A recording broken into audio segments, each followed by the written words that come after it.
Você sabe o quanto eu gosto de na pregação me aproximar bem de vocês. Mas hoje eu preferi pregar aqui do ambão,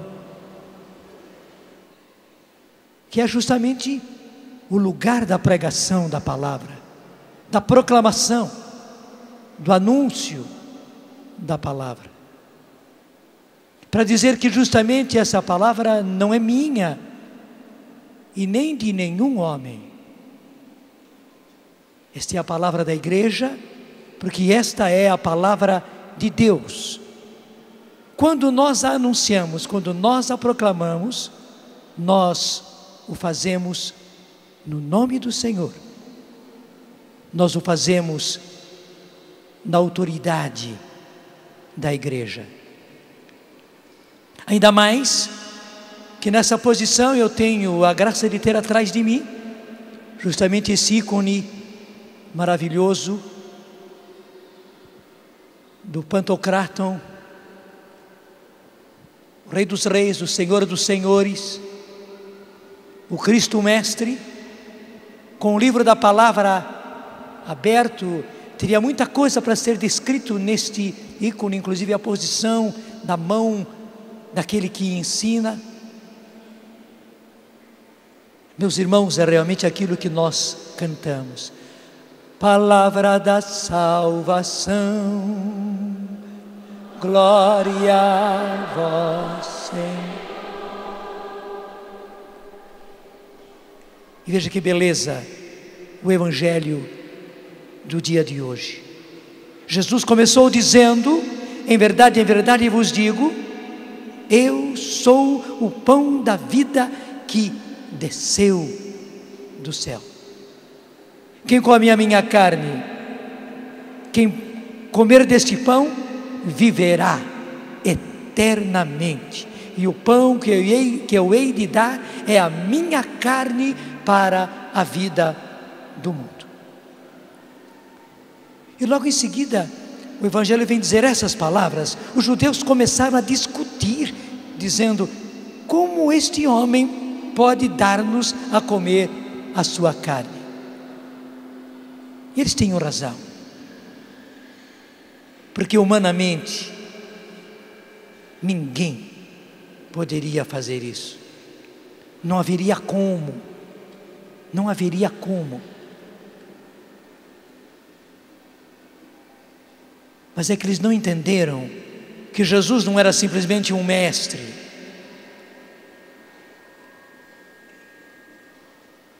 Mas hoje, nós na sequência dos evangelhos, percebemos claramente que Jesus preparou isto que ele está começando a dizer. Porque nós estamos no capítulo 6 do Evangelho de São João. Se você tem a sua Bíblia, pegue comigo. Lá no início do capítulo 6 do Evangelho de São João. Evangelho de São João, capítulo 6. Começa justamente com a multiplicação dos pães. E é bonito que São João apresenta que os apóstolos apontam para Jesus um menino que tinha 5 pães e 2 peixes. Mais ninguém tinha, mas o menino tinha. Você se lembra muito bem da bem-aventurança. Bem-aventurados os pobres de espírito, porque deles é o reino dos céus.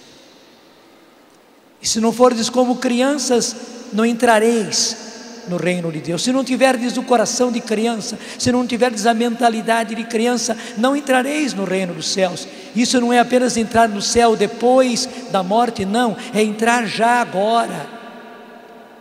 Aquele menino, por ser menino, primeiro tinha os 5 pães e os 2 peixes que ninguém tinha. Mas segundo, ele generosamente dá tudo aquilo que ele tinha.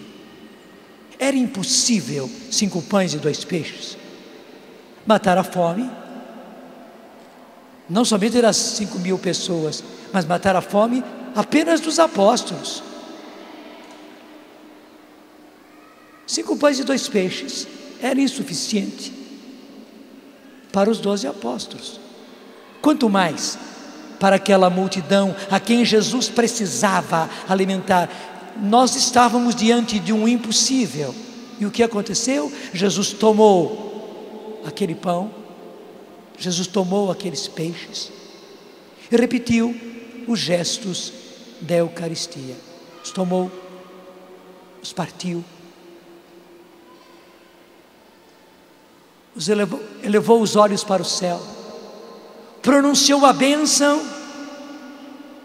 de ação de graças e distribuiu, e mandou que os apóstolos distribuíssem para que todos comessem e se fartassem. E que maravilha! Não apenas todos comeram, mas ainda sobraram todos aqueles cestos de pão, para inclusive provar que não era uma ilusão, não. Tanto eles comeram, quanto ainda sobraram cestos e mais cestos daqueles pães. Jesus estava mostrando que ele tinha poder sobre o pão. Ele fazia do pão o que ele queria. Repete comigo: Jesus tinha poder sobre o pão. Ele fazia do pão o que ele queria. Guarda bem isso. E repete mais uma vez: Jesus mostrou que tinha poder sobre o pão. Ele mostrou que fazia do pão o que ele quisesse, e ele o fez. Logo em seguida você encontra no versículo 16, e aí São João é rapidíssimo. Ele conta aquela travessia difícil que os apóstolos fizeram logo depois da multiplicação dos pães. Você se lembra? Já quiseram proclamar Jesus rei, e provavelmente os apóstolos eram os primeiros que estavam afervorados e já queriam proclamar Jesus rei, porque se ele era capaz de fazer do pão o que ele fez, aquele mestre que eles já estavam começando a reconhecer como Messias, ele podia dar alimento a quantos exércitos ele quisesse, e fazendo isso, ele poderia vencer os romanos e vencer qualquer inimigo e estabelecer o reino de Israel. Mas não era assim que Jesus teria a ser reconhecido. Por isso, a partir dos apóstolos, ele manda embora. Já põe os apóstolos na barca e diz: atravessem, e atravessem depressinha para o outro lado. E ele mesmo se encarrega de despedir o povo, e depois sobe para o monte para orar. Mas você sabe muito bem, São João descreve aqui, embora rapidamente, que naquela travessia eles encontraram uma tremenda tempestade. E justamente porque não estavam com Jesus, porque eles tiveram pensamentos humanos, eles estavam querendo reger as coisas de maneira totalmente humana, tanto assim que provavelmente na barca vieram discutindo, na maior discussão, mas Jesus perdeu a maior ocasião da vida dele. Ele que pregou e curou durante o dia inteiro. Aquela multidão já estava pronta, preparada, porque eles ouviram Jesus, porque eles viram os milagres, porque eles viram os sinais, porque eles presenciaram os prodígios. Ainda no final de tudo, ele pega 5 pães e 2 peixes e dá de comer a uma multidão. Jesus perdeu a chance da sua vida. Mas eram totalmente humanos aqueles pensamentos. Era a maneira totalmente humana de conduzir a própria vida. E você sabe as consequências de quando a gente quer, quando a gente teima em querer conduzir a própria vida. Acho que infelizmente todos nós temos uma triste experiência dos estragos que nós fizemos na nossa vida e na vida dos outros, justamente por esta mania teimosa de querermos nós mesmos conduzir a nossa vida, de termos as rédeas da nossa vida e dos acontecimentos nas nossas mãos. Daí aquela tremenda tempestade. Eles não tinham mais esperança humana. Eles que eram bons pescadores, não tinham mais esperança de superar aquela tempestade. Quando Jesus vem andando sobre as águas. São João não se gasta na descrição. Pode ver que é curtinho, é de 16 até 21. São Marcos especialmente, mas também São Mateus, se prolonga na descrição, até mostrando que Pedro, todos eles ficaram apavorados e Jesus gritou: coragem, sou eu, não temais. Porque claro, naquele mar de Genezaré, no meio daquela tempestade, Jesus não disse assim: coragem, não temais, sou eu. Ele teve que gritar. E como gritou Jesus no meio daquelas ondas e no meio daquele barulho da tempestade. Nesse momento Pedro então, até para tirar a diferença, ele disse para Jesus gritando também: se és tu, manda que eu vá andando até chegar a ti. E Jesus respondeu: vem, vem Pedro. Você sabe como Pedro começa a andar sobre as águas, enquanto ele está fitando Jesus. Eles que tinham tirado os olhos de Jesus, eles até que tinham discutido entre si, quem sabe Pedro estava na frente, como ele era o líder, dizendo que Jesus tinha perdido a grande chance da vida dele, era o momento dele se deixar proclamar o Messias, o profeta, o enviado de Deus. Mas como ele volta a fixar os seus olhos em Jesus,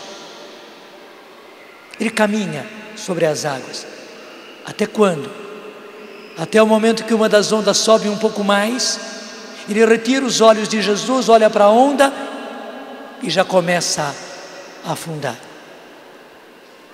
Mas antes que ele afundasse, Jesus já estava chegando ali, já o estava tomando pela mão, pelo braço, e o levantando, o tirando do meio das ondas e dizendo: homem de pouca fé, por que duvidaste? Veja, Jesus fez do seu corpo e até do corpo de Pedro o que ele quis. Verdade ou não é? Ele veio andando sobre as águas, ele venceu a lei da gravidade. Ele fez do seu corpo o que ele quis, e até mesmo para mostrar que era poder e poder divino. Ele disse a Pedro que viesse, enquanto Pedro olhou para Jesus, portanto participando do poder de Jesus, acreditando em Jesus, Pedro também andou sobre as águas, e foi Jesus que o retirou. Veja, Jesus não tinha apoio nenhum para retirar Pedro, os dois afundariam, mas Jesus toma Pedro, Jesus tira Pedro do meio das ondas. E você sabe o que é o mar?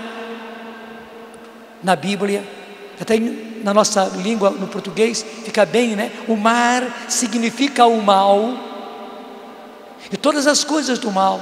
O poder da iniquidade é significado na Bíblia pelo mar, do mar. Agora encapelado, enfurecido, Jesus retira, o seu líder retira Pedro. Jesus fez do seu corpo o que ele quis. Veja, ele demonstrou ter poder sobre o pão e fazer do pão o que ele queria. Agora ele demonstra para os seus apóstolos que estão ali que ele tem poder sobre o seu corpo e pode fazer do seu corpo o que ele quer. Repete comigo: Jesus demonstrou que ele pode fazer com o seu corpo o que ele quer. Ele tem poder sobre o seu corpo. Faz do seu corpo o que ele quer. E ele o fez. Ele andou sobre as águas. Ele arrancou Pedro das águas. Jesus tem poder sobre o seu corpo. Jesus faz do seu corpo o que Ele quer. Veja, meus irmãos, agora não é mais simplesmente fé, mas o Senhor nos permite entrar um pouco em lógica humana, mas numa lógica humana que o próprio Senhor provocou antes de entrar de cheio na grande verdade que Ele precisava anunciar. Ele demonstrou ter poder sobre o pão e fazer do pão o que Ele queria fazer. Ele demonstrou ter poder sobre o seu corpo e fazer com o seu corpo o que Ele quisesse. Quem tem poder sobre o pão e o corpo, quem faz com o pão e o corpo o que quer, não pode fazer do pão e do seu corpo o que ele quer? Verdade ou não é?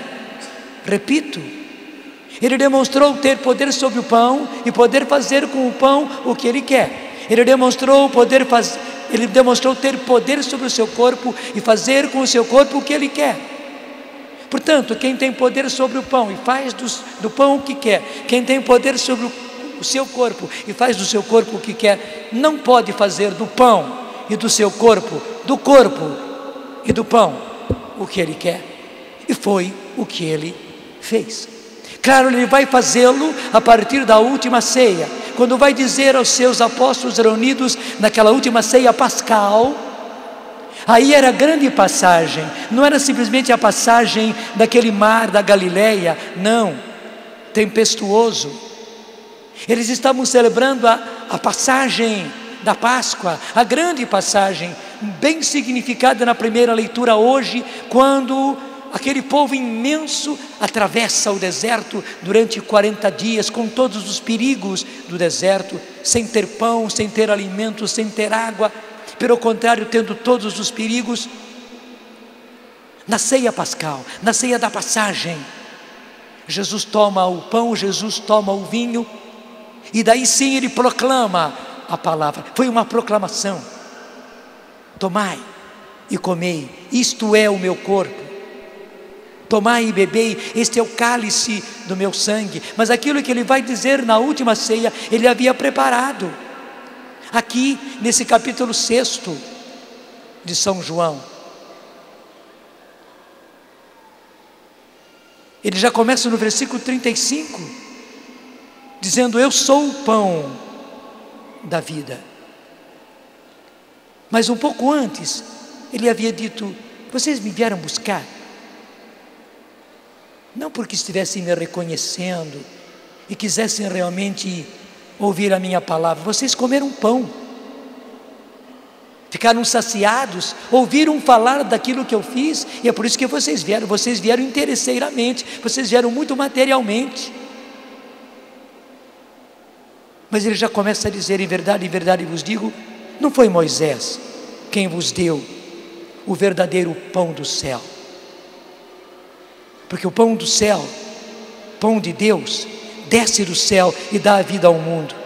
E já nesse momento, os que estavam ao redor de Jesus já começaram dizendo: Senhor, dá-nos sempre deste pão. Daí Ele teve ocasião para dizer: eu sou o pão da vida. E vai falando sobre este novo pão da vida até chegar ao versículo com que começou o nosso Evangelho. Eu sou o pão vivo que desceu do céu. Quem comer deste pão viverá eternamente. E preste atenção, se você está com a sua Bíblia, é o versículo 51, segunda parte: e o pão que eu hei de dar é a minha carne para a salvação do mundo. Qual é o pão que Jesus vai dar? O pão que Jesus vai dar é a sua carne para a salvação do mundo. Qual é o pão que Jesus vai dar? É a sua carne para a salvação do mundo. Repete: é a sua carne para a salvação do mundo. Tanto assim, meus irmãos, que os judeus entenderam ao pé da letra. O judeu é muito assim, até hoje, mas especialmente naqueles tempos. Eles entenderam que era pão. Aliás, eles entenderam que era carne, que o pão que Ele daria era a sua carne, que o alimento que Ele daria é a sua carne. Carne mesmo. Por isso que ficaram espantados e disseram: mas como é que este pode dar-nos a comer a sua carne? Eles pensaram em antropofagia, isto é, aqueles que comem carne humana. E interessante, embora eles tivessem estranhado, embora eles tivessem discutido entre si, embora estivessem já desprezando Jesus, esse homem está louco, esse homem está doido. Não dizemos que ele é realmente até mesmo um possesso do demônio, já começaram a pensar assim. Jesus não voltou atrás e nem Jesus deu explicações, pelo contrário, ele foi em frente, já com os judeus, portanto todos, nem é apenas com os discípulos, não é apenas com os apóstolos, é com todos. E veja como é que Jesus vai em frente. Em verdade vos digo, é versículo 53, se não comerdes a carne do Filho do Homem e não beberdes o seu sangue, não tereis a vida em vós mesmos. Em outras palavras, para terdes a vida em vós mesmos, para terdes a vida eterna já em vós, é preciso comer a carne do Filho do Homem. E se não comerdes a carne do Filho do Homem, não tereis a vida em vós. Porque quem come a minha carne e bebe o meu sangue tem a vida eterna. Veja, Jesus fala em termos concretos. Quem come é comer. E os judeus estavam entendendo assim: quem come a minha carne e bebe, era beber o meu sangue,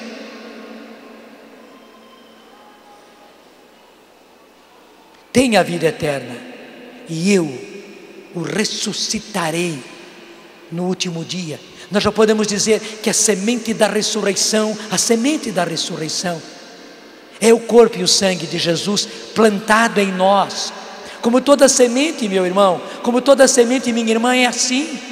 Você planta, e plantado naquela terra, a semente vai primeiro explodir no calor e na umidade da terra, e dela vai pouco a pouco crescer, e depois de um tempo você vê desabrochando a planta, e essa planta vai crescer, e essa planta vai tomar forma, vai criar tronco, vai criar galhos, vai criar folhas, vai produzir flores, vai produzir frutos.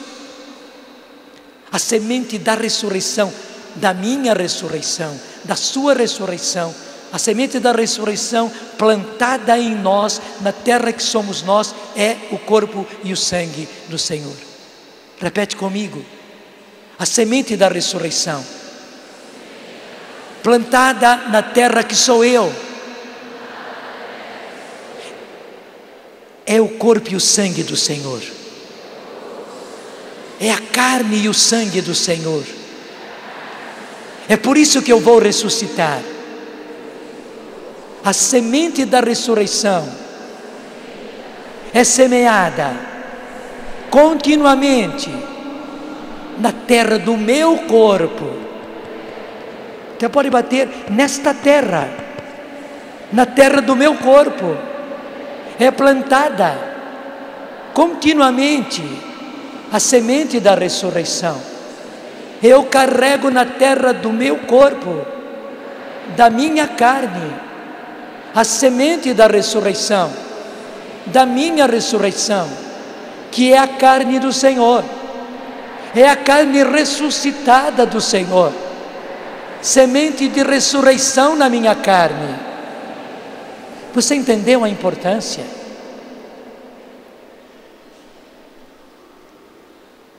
A cada dia, a cada dia, a cada dia, a semente é semeada e é cultivada, e eu e você precisamos cultivar a semente da ressurreição, até que um dia a ressurreição aconteça. Eu ressuscitarei, eu ressuscitarei, eu ressuscitarei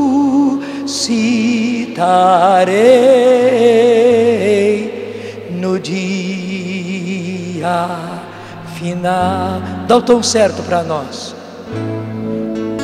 Eu ressuscitarei,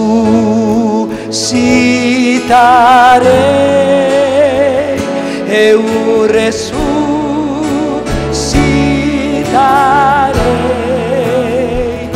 eu ressuscitarei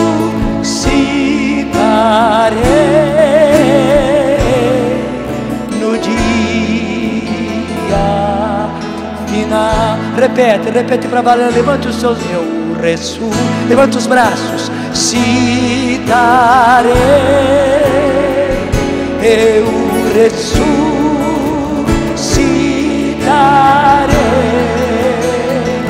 eu ressuscitarei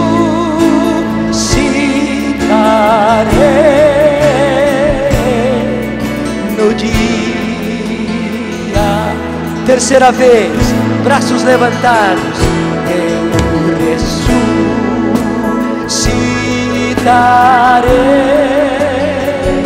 eu ressuscitarei,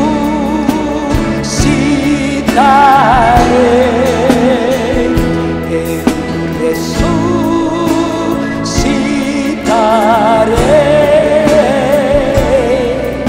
no dia final.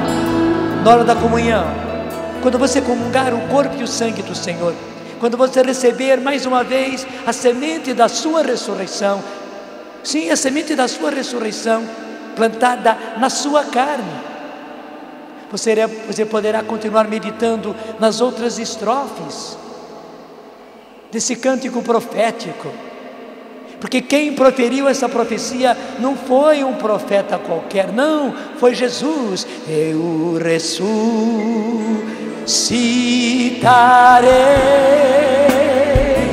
eu ressuscitarei,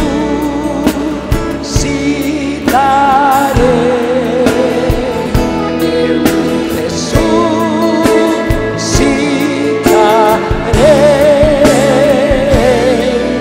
no dia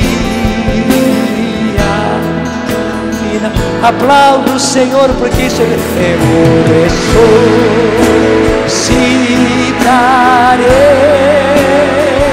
eu ressuscitarei,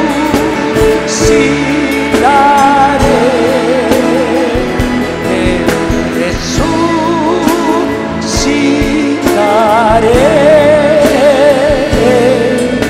no dia final. E veja que beleza, Jesus, depois de pronunciar essas palavras proféticas, ele prossegue. Em verdade vos digo, a minha carne é verdadeira comida, a minha carne em verdade é comida, e o meu sangue é verdadeira bebida. O meu sangue é em verdade bebida.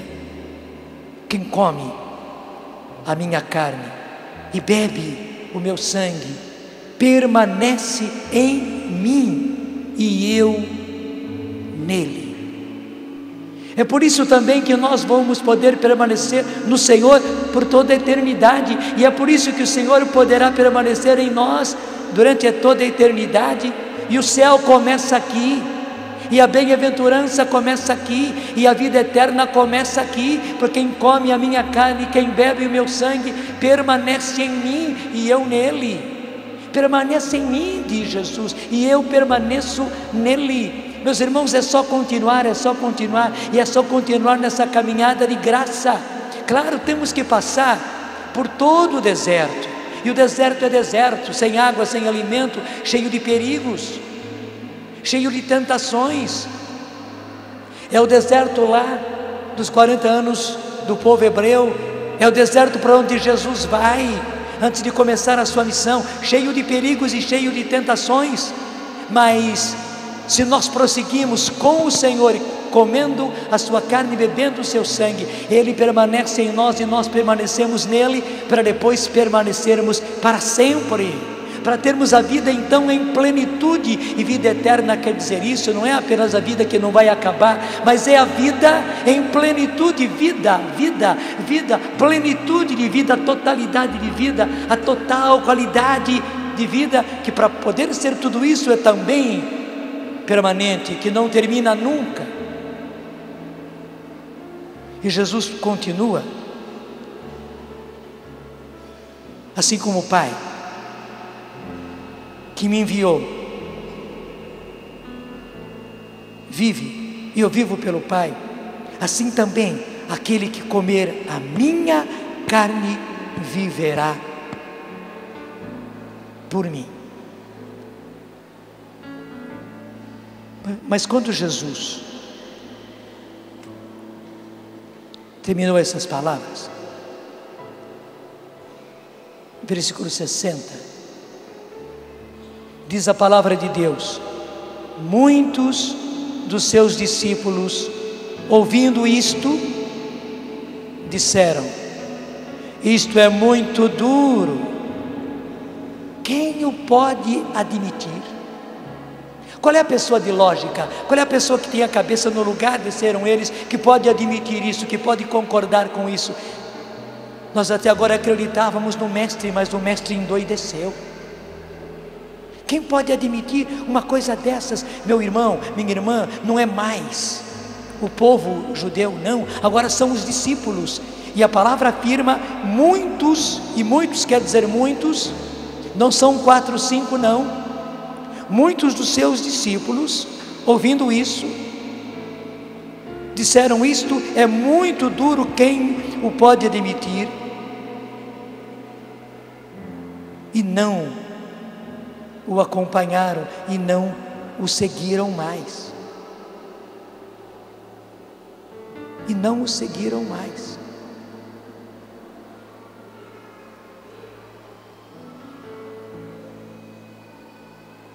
Versículo 66.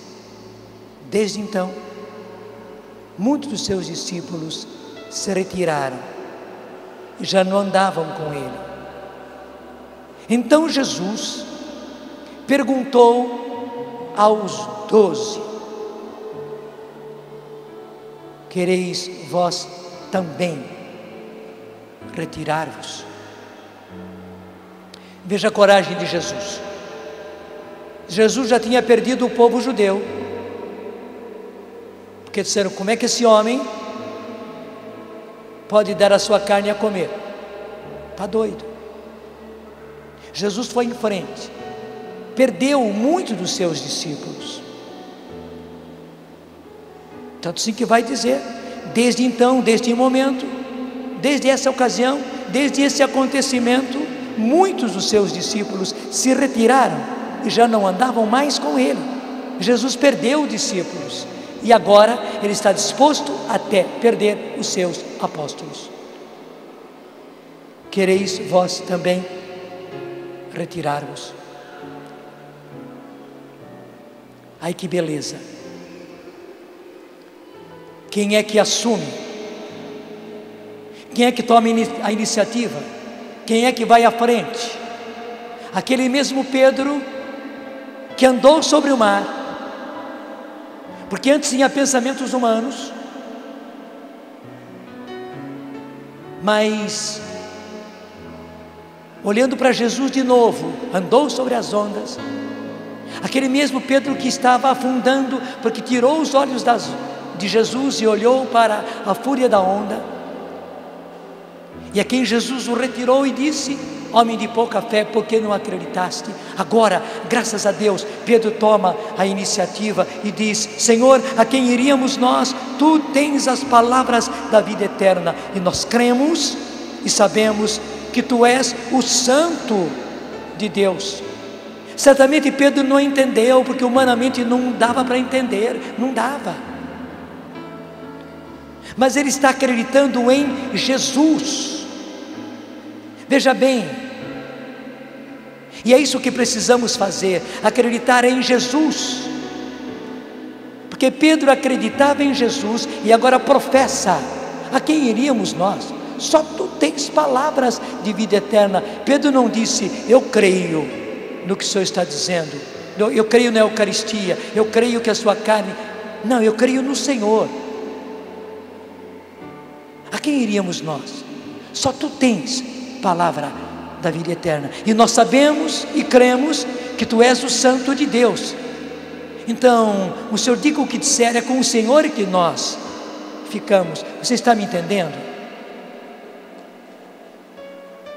E é isso que nós católicos e evangélicos precisamos fazer. Hoje cedo, eu tive a graça de falar também aos meus irmãos evangélicos, e agora eu volto a falar, tanto os evangélicos que nasceram evangélicos, como aqueles evangélicos, muitos deles eram católicos, alguns católicos relaxados, outros católicos mais ou menos, outros católicos, alguns até mesmo caminhando já em movimentos, caminhando na renovação, estando em grupos de oração, mas por 1000 razões, acabaram indo para uma das igrejas, uma das tantas, infelizmente sou obrigado a dizer isso, porque uma igreja que parte para repartir, para se separar, começa a partir daí a se separar, a se separar, a se separar, a se fragmentar.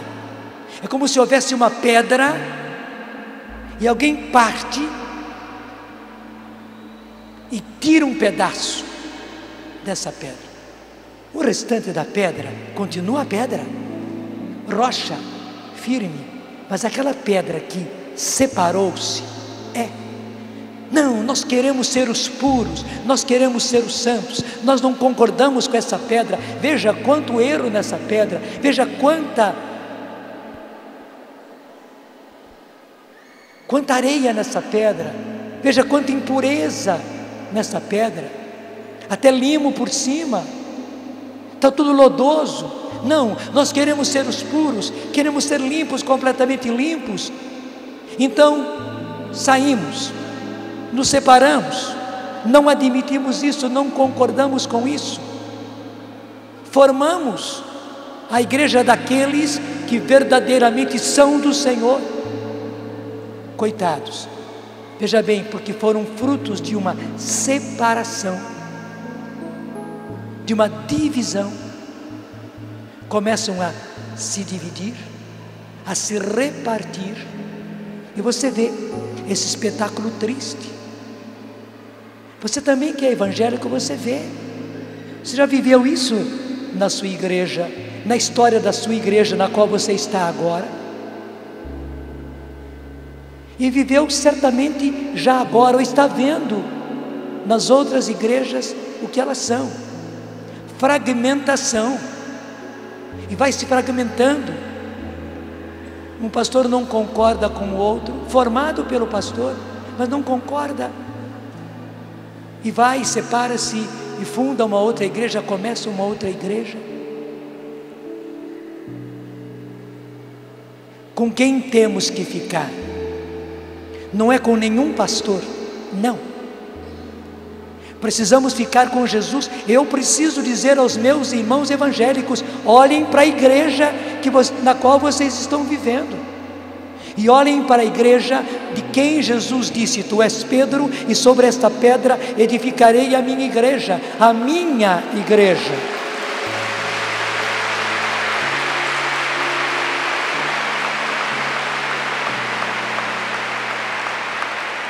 Veja, acabou de falecer, e que morte linda, João Paulo II, que vem na sucessão de todos os outros que ocuparam o lugar de Pedro, porque claro, a igreja precisava ser continuada, e era preciso que alguém chefiasse a igreja. Já no início foi assim, na ausência de Pedro, na hora que Pedro foi martirizado, a igreja primitiva já pegou e já escolheu Lino, depois Cleto, depois Clemente, um depois do outro, chegou até João Paulo II, falece João Paulo II, passam apenas dias, e novamente surge na igreja alguém escolhido entre os irmãos, e retoma o cajado de Jesus, como Jesus disse: Simão, tu me amas? E diante da resposta de Simão, era Simão: apacenta as minhas ovelhas, apacenta os meus cordeiros. E Bento XVI já toma o cajado e já está regendo a igreja de Deus, graças a Deus. Veja o que tem acontecido com a rocha da qual você foi desprendido. Não é verdade que você tem saudade da Eucaristia, do corpo e do sangue do Senhor? da crença de que verdadeiramente a minha carne é comida e o meu sangue é verdadeira bebida? Não é verdade que você tem saudade da nossa liturgia? Não é verdade que você tem saudade da mãe do Senhor? Porque não foi ninguém da igreja que disse não, mas inspiradamente, não fomos nós, inspiradamente lá, quando Maria chegou na casa de Isabel, ela que não sabia de nada, ela nem sabia que o anjo já tinha anunciado, muito menos que Maria estava grávida, e quem ela trazia no ventre era o Senhor. Mas ela vai dizendo: bendita és tu entre as mulheres, e bendito é o fruto do teu ventre. Ela não sabia de nada, mas cheia do Espírito ela o diz, porque quem dizia era o Espírito. De onde me vem a honra de vir a mim a mãe do meu Senhor? Mãe do meu Senhor quer dizer mãe do meu Senhor. E a mãe do meu Senhor é bendita. Bendita és tu entre as mulheres, porque é bendito o fruto do teu ventre. É certo que você aprendeu até mais no Evangelho, aprendeu até mais na palavra, que a mãe do meu Senhor é a mãe do meu Senhor, e ela é bendita, porque a palavra de Deus é que profeticamente a proclamou bendita. Então, certamente você está com saudade da mãe do Senhor. Todo aquele que tem Jesus como Senhor, tem e precisa ter também Maria como a bendita entre todas as mulheres e como a mãe do Senhor. Então, você que está com saudade do Senhor, você que está com saudade da Eucaristia, você que está com saudade da nossa liturgia, você que está com saudade da igreja que você vê hoje, a igreja está renovada, e é que está o bonito. A igreja se renova e ela pode ser renovada, mas nenhum de nós tem o direito de reformar a igreja. Infelizmente, lá nos anos 1500, a partir de Lutero, eles quiseram reformar a igreja. Não, ninguém tem o direito de reformar a igreja. Você faz uma reforma na sua casa, mas interessante, esses prédios antigos, muitos deles que já são tombados porque são monumentos históricos, eles não são reformados, eles são restaurados. Volta-se à origem, e eles retomam a origem. Na verdade, eles são renovados, voltam àquilo que eles eram. E quem renova a igreja? Quem renova a igreja é o Espírito Santo. Muitos se adiantaram e foram para as igrejas evangélicas e não esperaram aquilo que o Espírito Santo começou a fazer a partir do Vaticano II. Você viu que 2 anos depois de terminado o Concílio Vaticano II, o Senhor já estava derramando o seu Espírito na Igreja Católica. E veja, nesses quase 40 anos, são 37 anos de ação do Espírito Santo a partir do concílio, como a igreja se renovou. Mas que bonito, a igreja não parou a sua renovação, ela vai renovar-se, vai renovar-se, vai renovar-se ainda mais. Não precisa separar-se, não precisa fragmentar-se. Não podemos ter o orgulho, a vaidade, não podemos ter a loucura de dizer que queremos reformar a igreja e fazer a reforma protestante. Meu irmão, não. Você que foi para uma outra igreja, ninguém pode ter a ousadia de fazer a reforma, seja ela o que for, muito mais uma reforma protestante, uma reforma que é um protesto àquilo que é a mãe igreja.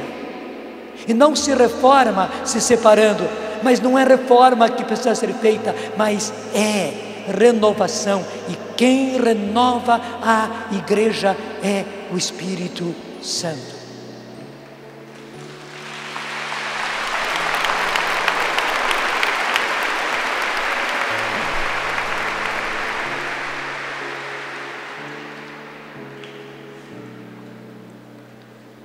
E aí que está Pedro, mais uma vez, que domingo anunciou o Congresso Eucarístico Nacional da Itália, em Bari, e que domingo vai, é a primeira saída dele oficial do Vaticano.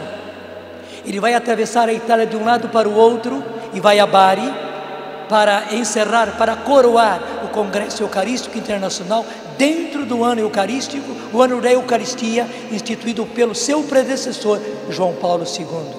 É assim que a igreja caminha.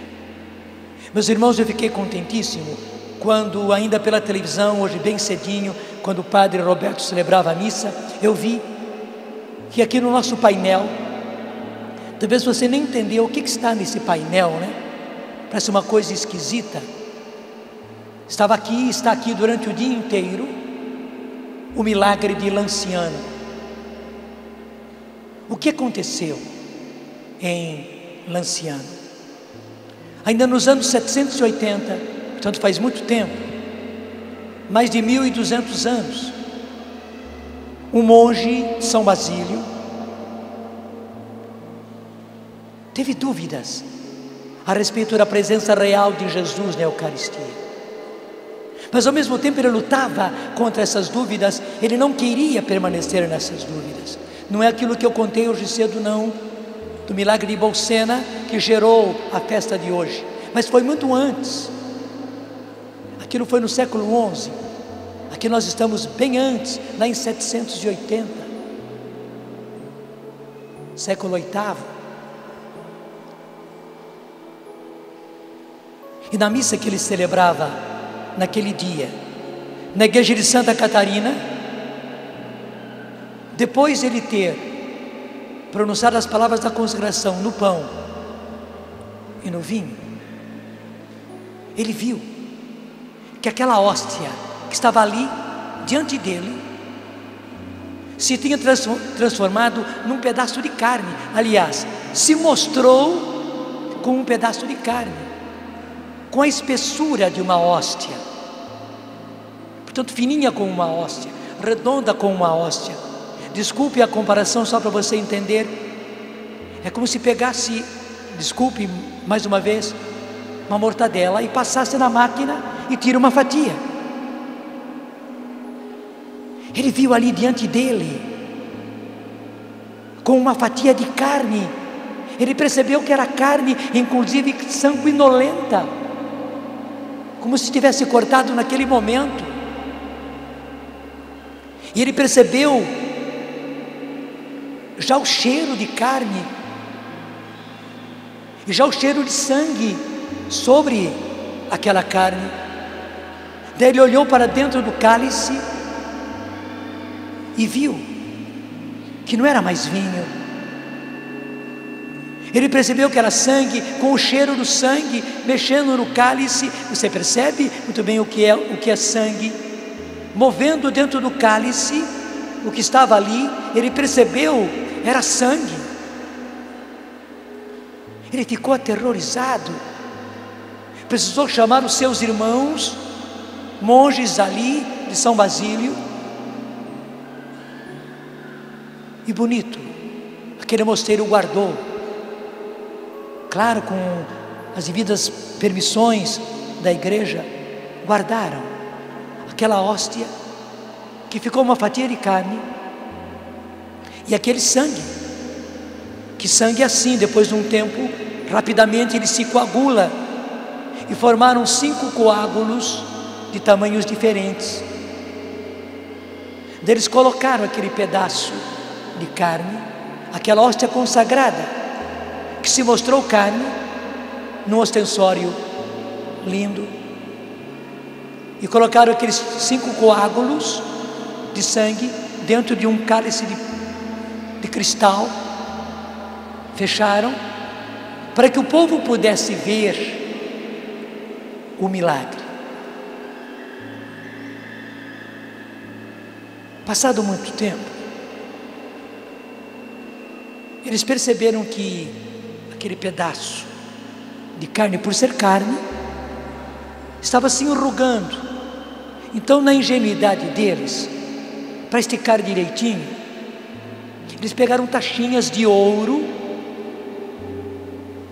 e perfuraram os cantos daquela hóstia e prenderam aquela hóstia, agora tecido de carne,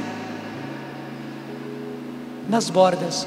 Você pode olhar para essa imagem, estão lá ainda, pode ver em cima e embaixo, nos lados, aqueles pontinhos brancos, eram os lugares justamente das taxinhas de ouro, com todo respeito, para conservar esticado, porque como tecido de carne, aquilo estava se enrugando. Mas interessante, por ser tecido de carne, rasgou-se no meio. Na hora que esticou, passado um tempo, rasgou-se e ficou aquele rasgo, que pareceu um rasgão feio, não é verdade? Daí eles tiraram as taxinhas e conservaram assim. Quando chegou em 1960, portanto, veja quanto tempo, o milagre aconteceu em 780, 1960, os próprios monges perguntaram: mas será que isso é verdade mesmo? Muita gente perguntou: isso se perde, não há documentos claros, precisos, será que é mesmo? E quiseram verificar. Como? Fazendo exames biológicos. É possível fazer esses exames. Foi pedido a Santa Sé concedeu. A igreja não tem medo da verdade. Fizeram os exames, uma equipe médica da Itália especializada nisso, tendo o Dr. Linoli como o chefe dessa equipe, fizeram todos os exames. E que beleza! Primeira coisa, se demonstrou cientificamente que aquele tecido, que aí mostra, é tecido de carne. Segundo, de carne humana. E terceiro, de carne e de tecido próprio do miocárdio do coração.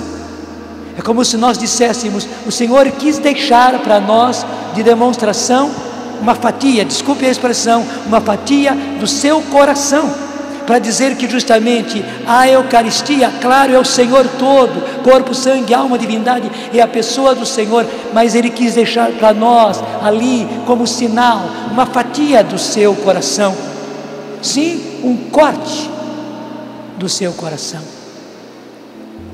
E o exame do sangue demonstrou, primeira coisa, que era sangue humano. Terceiro, sangue do tipo AB, o mais comum entre os judeus. E mais ainda, aquele sangue é da mesma pessoa, daquela carne, não era uma outra coisa. E mais ainda, todos os exames feitos com aquela carne e todos os exames feitos com aquele sangue, a cada dia, mostravam carne viva, embora de uma forma assim envelhecida, mas não morta. E segundo, sangue vivo, com as propriedades, com as proteínas, com os elementos todos de um sangue que a gente tira de manhã cedo e é examinado. Com as mesmas propriedades, os médicos ficaram encantados de ver que aqueles coágulos de sangue e que aquele tecido, lá do ano 780, era ainda carne viva, era ainda sangue vivo. E quando eles chegaram a essa constatação, depois de muitas e muitas provas científicas, quando tiveram certeza que cientificamente era isso, antes ainda do laudo final, mandaram um telegrama para os monges de São Basílio, dizendo: sim, verdadeiramente, o Verbo se fez carne.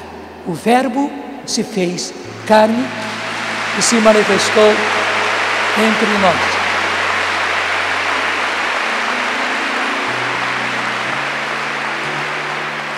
E o bonito, meus irmãos, até nós tivemos uma entrevista com o Dr. Linoli. Esta reportagem, esse programa de vários milagres eucarísticos, tem passado na TV Canção Nova, passou hoje depois da missa do Padre Roberto, provavelmente nessa noite vai passar outra vez. Nós tivemos uma entrevista com o Dr. Linoli, que foi o chefe dessa equipe, está com 80 e tantos anos. Até nós fomos ousados, convidamos que ele estivesse conosco. Ele disse: olha, é uma honra muito grande, eu iria, é que a minha saúde já não permite mais eu fazer uma viagem assim até o Brasil. Interessante, ele veio morar pertinho de Lanciano e ele não parou nas suas pesquisas. E nesses últimos tempos, com o computador, ele quis ter essa curiosidade. Este rasgão, por que ficou aí? E ele que percebeu justamente que era uma fatia do coração. Com o computador, ele conseguiu colocar esta fatia. E no computador, você sabe disso, refazer o coração. E daí foi o espanto dele e a alegria dele. Embora seja resultado da ingenuidade daqueles monges, se percebe pelo computador que é exatamente o rasgo da lança no coração de Jesus. Não foi à toa. Jesus quis deixar a marca, o sinal do rasgo do seu coração, de onde nasce a igreja. Como disse o Papa João Paulo II, Ecclesia de Eucaristia, a igreja que nasce da Eucaristia, a igreja que nasce do coração rasgado de Jesus. Meus irmãos, eu sei, e muitos repetem isso, não é por milagres que nós acreditamos pela palavra de Deus. Nós acreditamos porque o Espírito Santo coloca em nós esta fé. É porque esta fé é depositada na igreja, e a igreja nos passa essa tradição. Tradição, não é essas tradiçõezinhas não, mas o verbo tradere, que é passar de um para o outro, como se a minha Bíblia eu desse para você fosse passando um na mão do outro. Isso é tradição, vai passando de um para o outro. É realmente a tradição da igreja, mostrando a revelação do Senhor. Mas que beleza, o Senhor bondosamente quis nos dar também este e muitos outros milagres. Para quê? Para que você creia. Primeiro, que você, católico, volte com todo fervor à fé da sua igreja, aquela igreja da qual Jesus disse: tu és Pedro, e sobre essa pedra edificarei a minha igreja, porque ela tem o meu tesouro, o meu coração, e a minha igreja nasceu justamente do meu coração aberto na cruz. Ecclesia de Eucaristia. E segundo, você que por 1000 razões não está mais na igreja católica e tem saudades da igreja católica, volte o mais depressa possível, porque o Senhor, muito mais do que nós, está de braços abertos para receber você de volta para a Eucaristia, para os demais sacramentos, para a penitência, para a Mãe do Senhor, para a nossa liturgia, para a nossa convivência fraterna, para a nossa pastoral, porque eu o ressuscitarei no dia final. Ele ressuscitará a nós, Ele ressuscitará a igreja, porque nós pessoalmente e nós igreja recebemos a cada dia de novo em nós, na nossa carne, a semente da ressurreição. Eu ressuscitarei,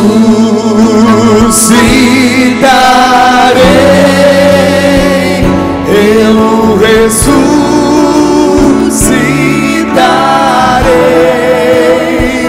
eu ressuscitarei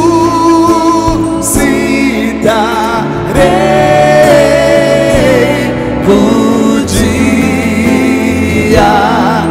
final. Levantando os nossos braços, eu